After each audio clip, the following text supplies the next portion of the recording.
Good evening, dear students. Welcome to Bajirao IAS Academy, the Hindu News Analysis. Today is 12th November 2025 and today we have a list of topics for the discussion. And in fact, these are the topics that we are going to discuss today. And one by one, we'll be discussing all these important topics. And the first topic is about special intensive revision. And this is a detailed and a comprehensive editorial which has been given in the Hindu newspaper, and from the syllabus point of view, this is the syllabus and you can also go through the syllabus as well. So let's understand what is special intensive revision exercise, why it is in use, and what is the controversy which has been surrounding the special intensive revision exercise. Now, in fact, we have an independent constitutional body which is Election Commission of India, and its responsibility is conducting regular, free and fair elections. However, Indian Constitution's Article 324 has provided for the establishment of the Election Commission of India. So therefore, the key responsibility of the Election Commission of India is to conduct free, fair and regular elections. So however, recently the Election Commission of India has been conducting a special intensive revision exercise as well, and in fact the special intensive revision of electoral rolls that has been ordered by the Election Commission of India in 12 states and union territories across India. Now, in fact, these states also include the opposition ruled states like Tamil Nadu, Kerala and West Bengal. We all knew that these three states are opposition ruled states, so therefore this Election Commission of India's decision of conducting a special intensive revision exercise almost in all these states and union territories has triggered a strong protest and even a legal challenges before the Supreme Court of India as well. Now let's understand what exactly is special intensive revision exercise. Now, in fact, special intensive revision exercise essentially means that a thorough revision of electoral roll which is conducted by the Election Commission of India. Now, actually, Election Commission of India conducts a thorough review of the electoral rolls. Now, in this thorough review process, if Election Commission of India detects any false votes, so any ghost voters, so Election Commission of India will remove those voters from the voter list, right? So apart from that, only those who are the genuine voters, so they only get the right to vote as well. So this is the actual responsibility. This is what the special intensive revision exercise specifically deals with. However, so it has been conducted only months before key assembly elections that are going to take place, that the special intensive revision exercise has actually raised serious questions, serious concerns about the timing, its legality and even the voter citizenship verification as well. Right? So the special intensive revision which has been that the Election Commission of India has ordered to conduct in almost 12 states and union territories, so it has a lot of issues, a lot of challenges, and those challenges and issues revolving around the special intensive revision exercise. As I've already explained, what exactly is a special intensive revision? It is a thorough revision of existing electoral rolls. Now, this electoral roll contains the names of all eligible voters in a particular constituency. Now, in fact, if the Election Commission of India finds out that during the special intensive revision exercise, if anybody's name is a ghost voter or false voter, so those names would be removed from the electoral rolls. However, this controversy between the states and the Election Commission of India, particularly Election Commission of India has taken a decision to conduct the special intensive revision exercise. So this controversy has highlighted the deeper constitutional tensions which are existing between the administrative discretion of the Election Commission of India to conduct special intensive revision exercise and the democratic safeguards which are available to the states and also the citizens as well. So therefore, there is a deeper constitutional conflict which is existed as of now. So however, let's understand the other important aspects which related to the special intensive revision exercise. Now let's understand the context first and then the nature of the special intensive revision exercise as well. Now if we talk about the special intensive revision exercise in a comprehensive and a detailed manner, so this is a comprehensive door-to-door revision of the electoral rules. So those who are conducting special intensive revision, the individuals will go to every home, will verify the voters, right? So therefore it involves verification, adjudication of claims and objections of all the voters, right? So therefore we can say that the special intensive revision exercise is a comprehensive door-to-door electoral roll survey. However, the Election Commission of India has justified conducting special intensive revision exercise in 12 states and union territory. The major reason that the Election Commission of India has been giving for conducting special intensive revision is the demographic changes which have been taking place. And apart from that, the demographic changes which are being caused by urbanization, migration of the people from one state to another state, migration within the state, and the mortality of the people since the last special intensive revision exercise was carried out in 2002 and 2003. So it is almost 20 years that the last special intensive revision exercise was carried out by the Election Commission of India. So because of the reasons that the ECI has been giving, that the election special intensive revision exercise is being carried out in all these 12 states and union territories. However, the major critic of the special intensive revision exercise is the opposition political parties and the state governments as well, in which the SIR exercise is being carried out, right? Because they are criticizing the SIR exercise as a haste, and timing of this exercise is also questioned by these opposition political parties, right? So apart from that, if you look at the Bihar Assembly election, so the Bihar Assembly election also preceded a special intensive revision exercise. And in fact, after a long time, Bihar was the state which had gone through the special intensive revision exercise. Therefore, it is being said that Bihar became a testing ground for these concerns. Bihar was tested by the Election Commission of India by conducting special intensive revision. Now, in fact, in the state of Bihar and other opposition political parties, they are alleging that such massive special intensive revisions, so they will close during a very close to elections, could disenfranchise lakhs of voters, and it would also lead to compromising the electoral fairness as well. So therefore, it will not, it will not result in free and fair elections, right? Because it will lead to disenfranchisement of lakhs of voters. So that is the key question, that is the key criticism that the opposition political parties are making against the special intensive revision exercise. However, let's understand the legality and legal framework for the special intensive revision exercise. Now, if you look at the legal framework for the SIR exercise, now we have a Special Representation of People Act 1950. Now, the Representation of People Act 1950 and Representation of People Act 1951, so they deal with different matters which are related to the elections, to the parliament and state legislature. However, there is a section called Section 21 of the Representation of People Act. Now, in fact, this particular Section 21 of the Representation of People Act 1950 that distinguishes between two types of revisions that will be carried out by the Election Commission of India. Now, in fact, Section 21 is also considered as a legal foundation for electoral roll revision in India, right? So just understand that Section 21 is the legal foundation for electoral roll revision in India, and in fact Section 21 also distinguishes between two different types of revisions that are being conducted by the Election Commission of India. Now, the first type of a revision is revision before the general elections.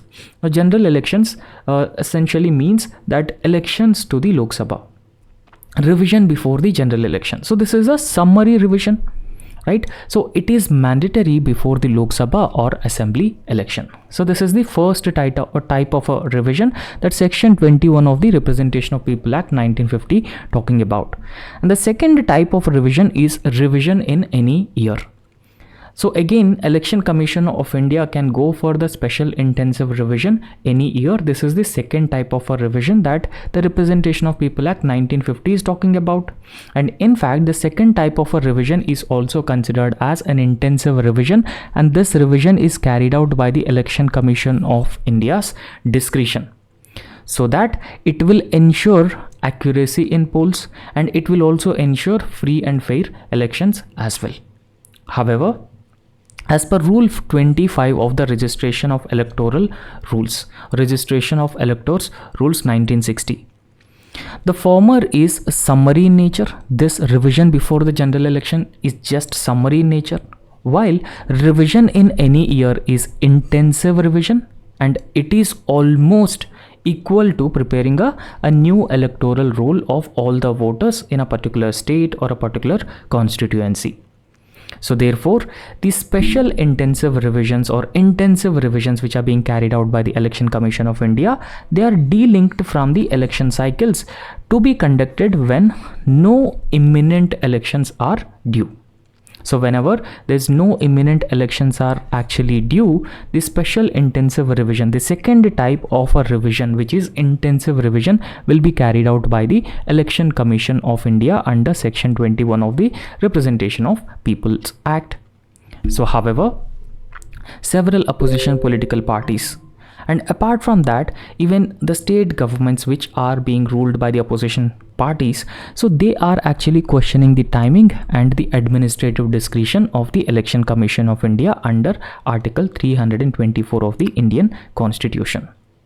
Because, so first thing that we should understand with respect to Election Commission of India, so it has the power to come up with the special intensive revision exercise in any state, and its authority to revise electoral rolls is undisputable.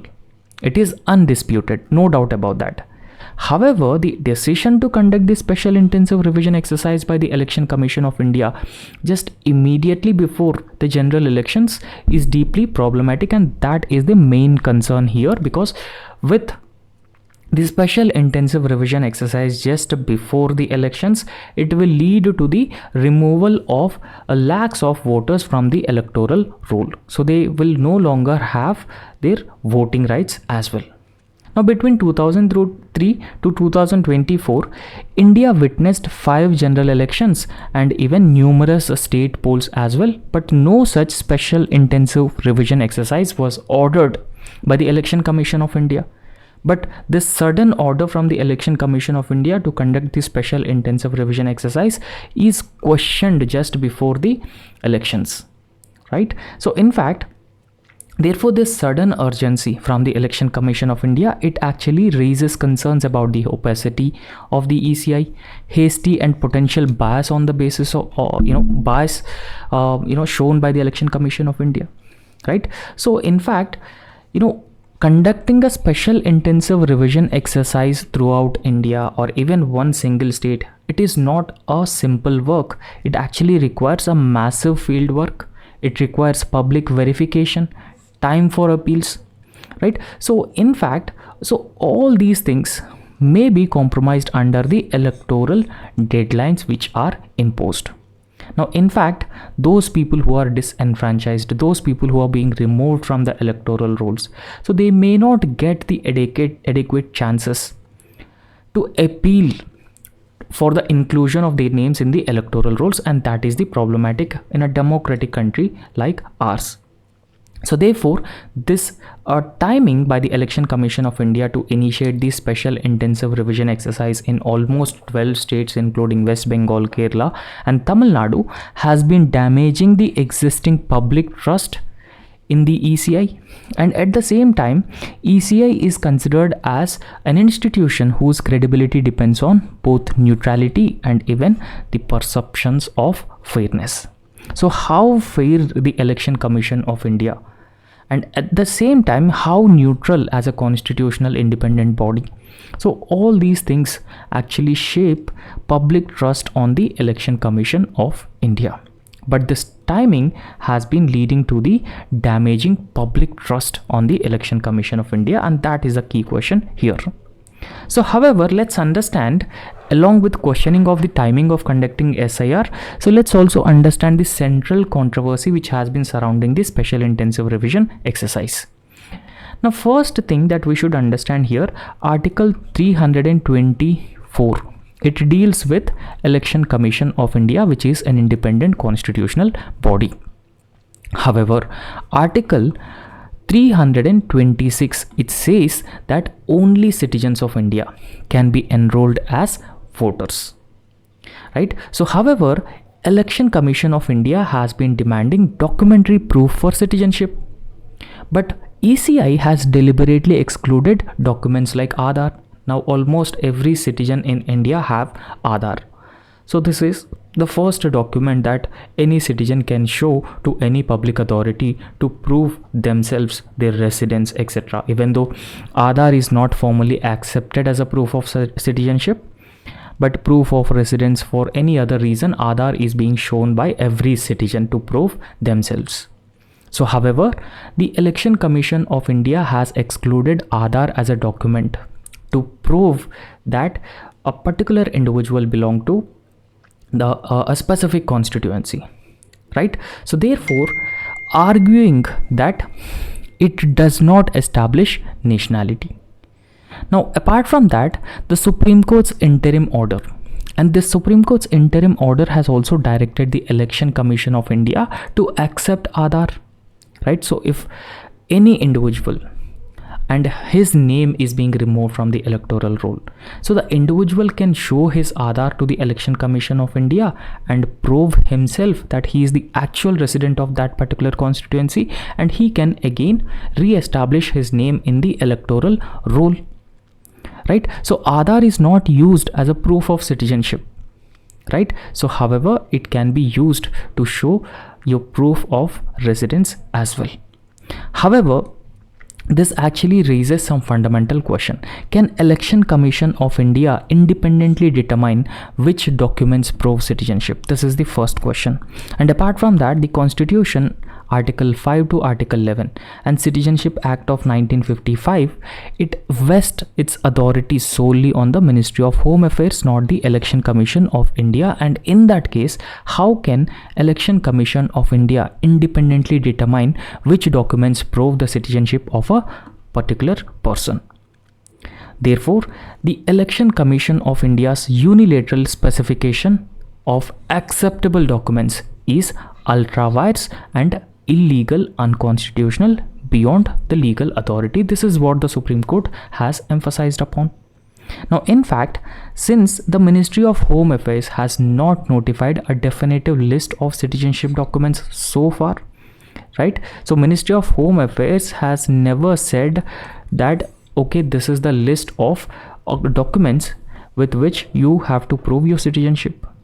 So the ECI's improvisation creates legal ambiguity, and it also risks the arbitrary exclusion of people from the electoral rolls as well, right? So I hope you have understood the controversy which has been surrounding the special intensive revision exercise just before the assembly elections in most of the states. So the timing is in debate, the timing is being questioned, and apart from that, the irrational nature of conducting SIR is also questioned, right? So therefore, there is a need for the proper legal framework. There is a need for a proper guidelines to carry out the special intensive revision exercise, so which removes false, fake and ghost voters from the electoral rolls, and that will help achieve accuracy in the polls, and that will also play a very important role in ensuring free, fair elections. Right? So I hope you have understood this topic, and the next very important topic is about the Gaganyaan mission. And in fact, recently ISRO finishes another key test in preparation for Gaganyaan.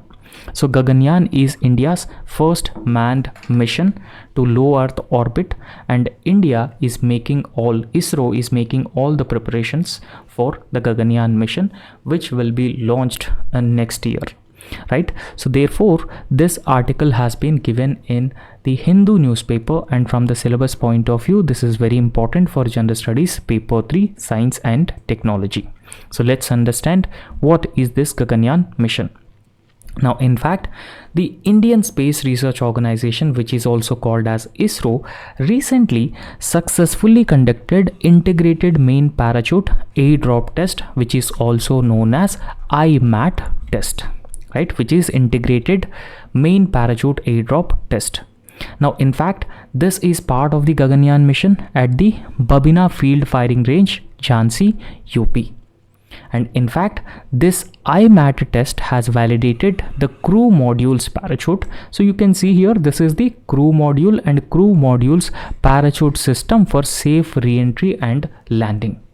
Now, in fact, the crew module will safely reach into the Earth's atmosphere, and while safely reaching, the parachute system will play a very, very important role in ensuring the safety of the astronauts. Right, so therefore this test has been successfully conducted, and in fact the test is crucial for ensuring the overall mission's success as well.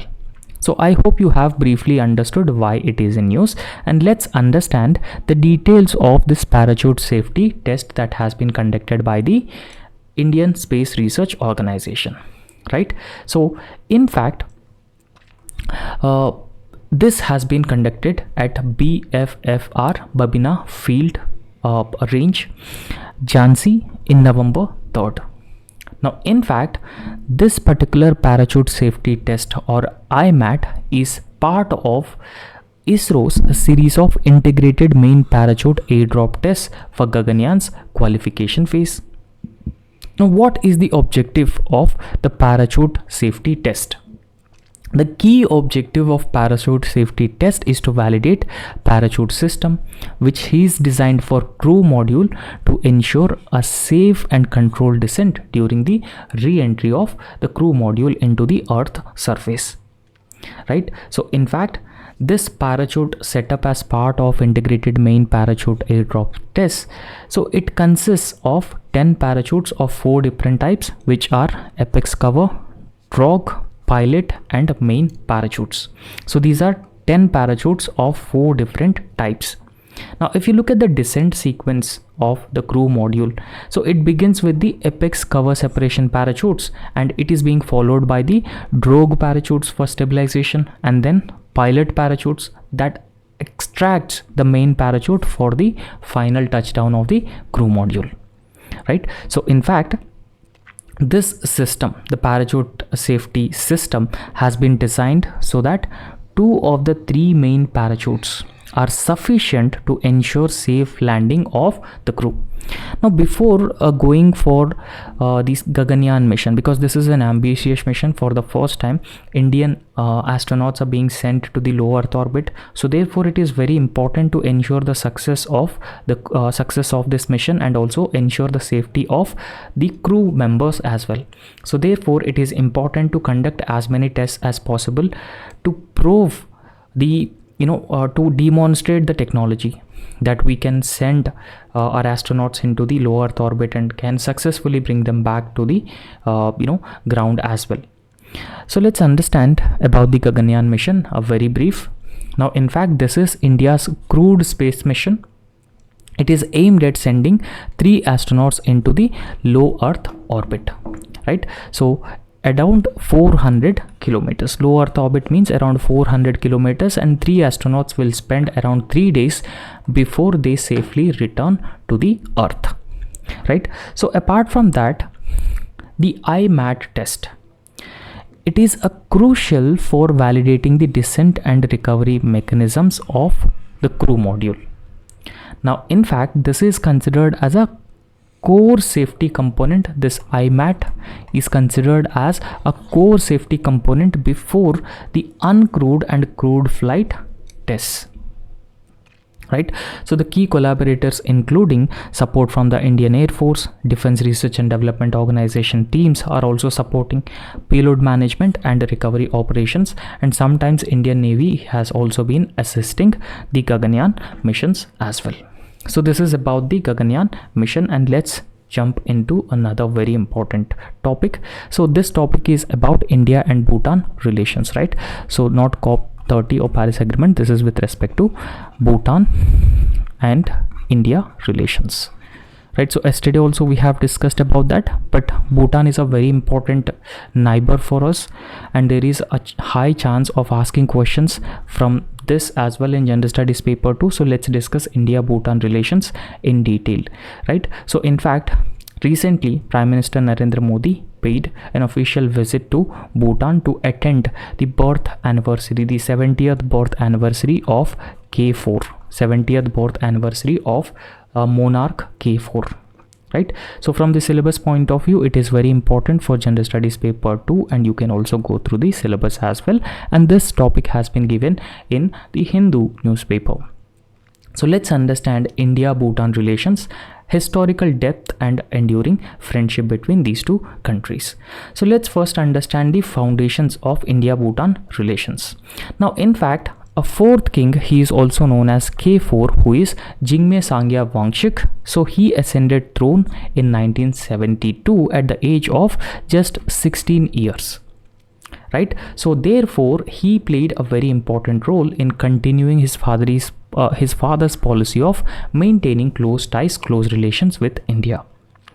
And in fact, he appointed the chairman of Bhutan's Planning Commission in 1971, and he coordinated the first 5-year plan, which is actually modeled on India's planning framework with Indian support since 1961.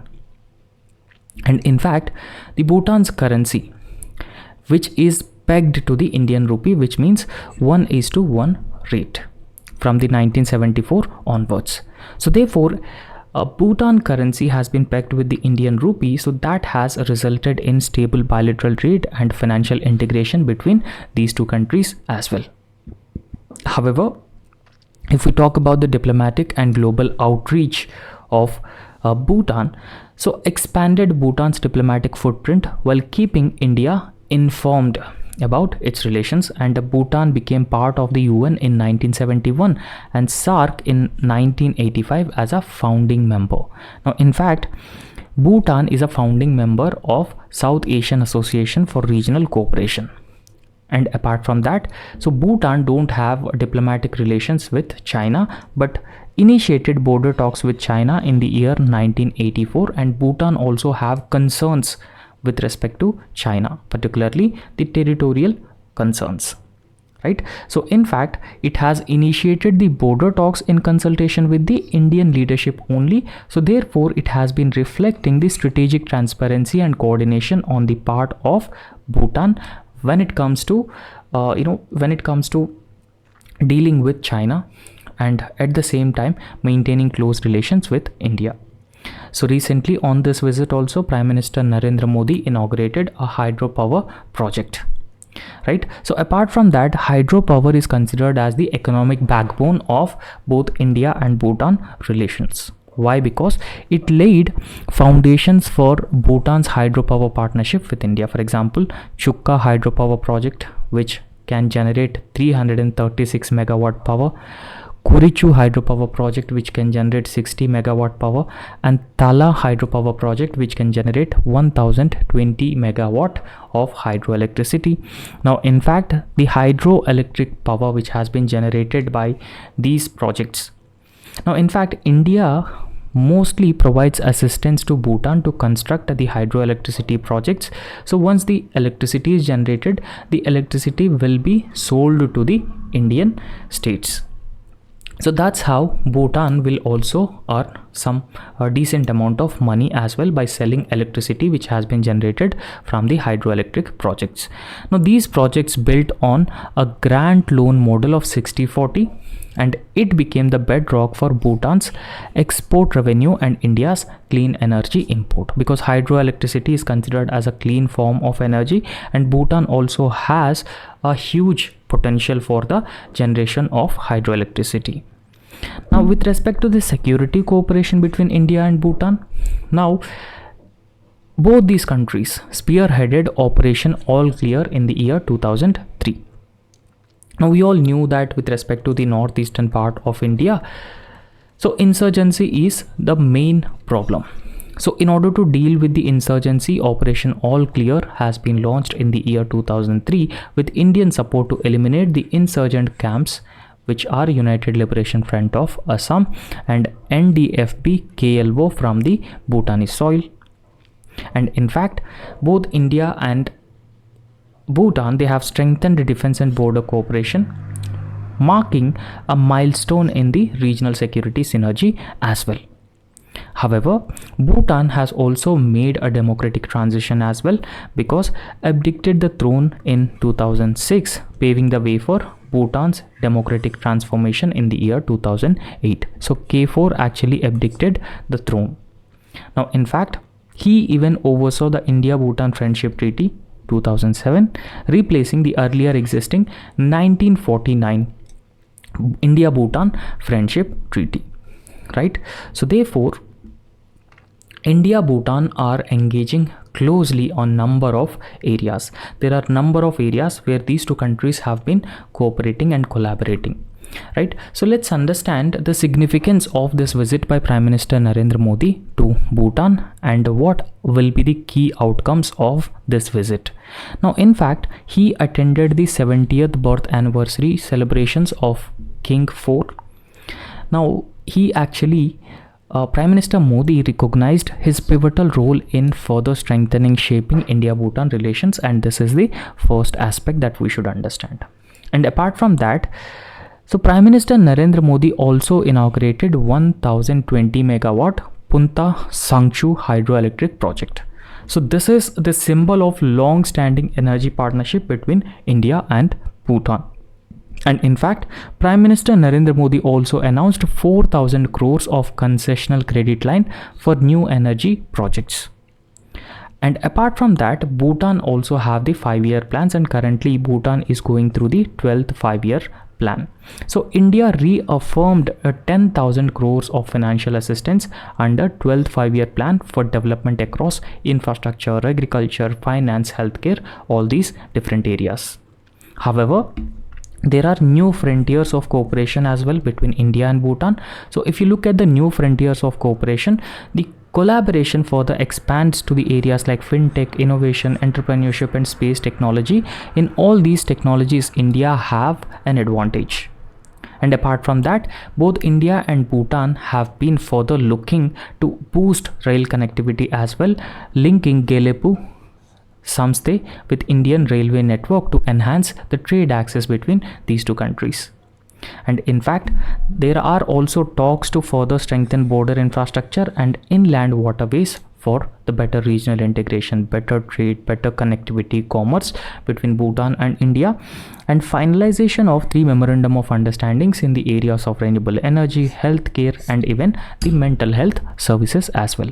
So these are the new areas of cooperation between India and Bhutan. So however, let's understand the way forward between India and Bhutan relations. So if we talk about the way forward, first of all, we should look at the connectivity aspect. So there is a need to have a strong connectivity links between India and Bhutan. So therefore, that to happen, so there is a need to fast track Gelepu and Samste rail links and border infrastructure. This will help further enhance trade and mobility between India and Bhutan. Secondly, energy diversification is also another very important area that India and Bhutan need to cooperate. So Bhutan should no longer dependent on hydroelectricity because of climate change, because of changing water flows. So they should also invest in solar, hydro, green hydrogen. So all these different energy resources, these are non-conventional energy resources, and India can also closely monitor and support the energy projects for the diversification of energy. And in fact, digital integration is also very important, because India is the leader in terms of digital payments. So therefore, implementing UPI integration, promoting digital public infrastructure in Bhutan is another very important area where these two countries can come together and cooperate. And regional stability is another area. There are internal security concerns, northeast insurgency, concerns for Bhutan from China, and concerns for India from this China. So therefore, there is a need to maintain coordinated security frameworks against trans-border threats that both Bhutan and India have been facing. And apart from that, culture is also another very important area where there is an unlimited potential, and people to people cooperation is also another very important area that these two countries can strengthen further work on, so that it will result in fruitful relations between both India and Bhutan as well.